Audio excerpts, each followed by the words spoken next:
what you might call the musical or game theory of the world is that everything that is happening is its own point. It's true that things do develop. For example, the seed develops into the tree. And you might say, from one point of view then, that the point of the seed is the tree. That's the purpose of the seed. But that doesn't really hold up, because then the tree goes and has seeds again. And so you might say then that the purpose of the tree is the seed. Which is which? The whole thing is one process, you see. They really aren't parts. The seed isn't one event and the tree another. It's all one long continuous event, going on and on, just for the sake of going on and on. Now, of course, you can read purpose in it in another way. That is to say that a tree is only possible in a certain kind of environment. There have to be, for there to be trees, there has to be a certain kind of temperature, a certain kind of atmosphere, and there have to be insects, and there have to be bacteria in the soil, and there have to be weeds, there have to be birds. All kinds of things are necessary if trees are to live.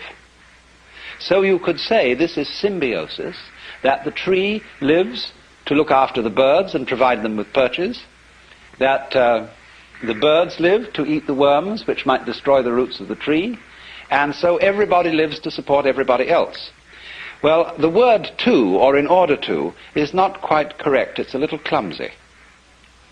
What we should see rather than that is that the whole relationship of trees and birds and worms and bees and so on is a network. And every aspect of the network, you might say every part of it, depends for its existence on every other part.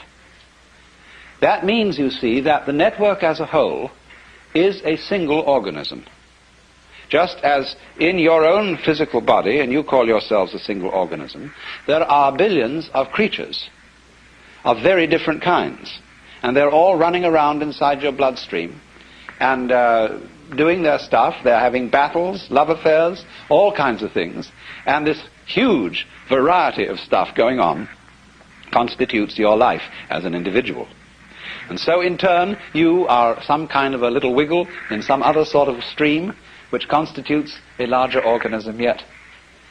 And but really and truly, this tremendous network doesn't have any separate parts.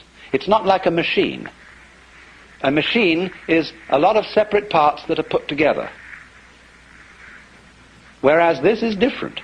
The parts of this machine, of this network, don't come into it from outside. I mean, when you drive your car up to the shop and you want a new carburetor or something, they pull the old one out and they take another one off the shelf and jam it in. So it comes off the shelf into the car. But in this network of life that we live in, things don't come in from outside.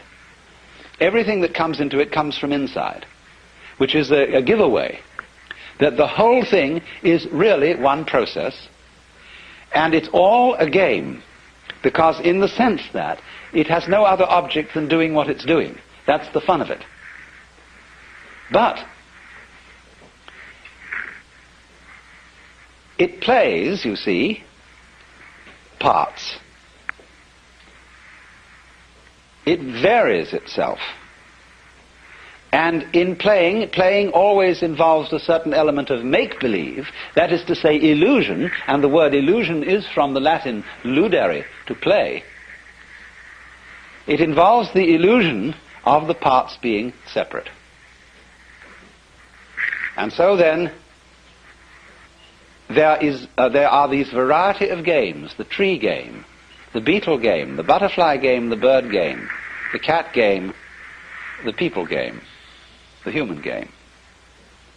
And if you will look on all these things as differentiated in the same way as chess and backgammon and football and hockey and polo, or as rumba, waltz, twist, minuet, or again as concerto, partita, fugue, sonata, you will begin to see that it's a perfectly reasonable attitude to look at the world as a game system.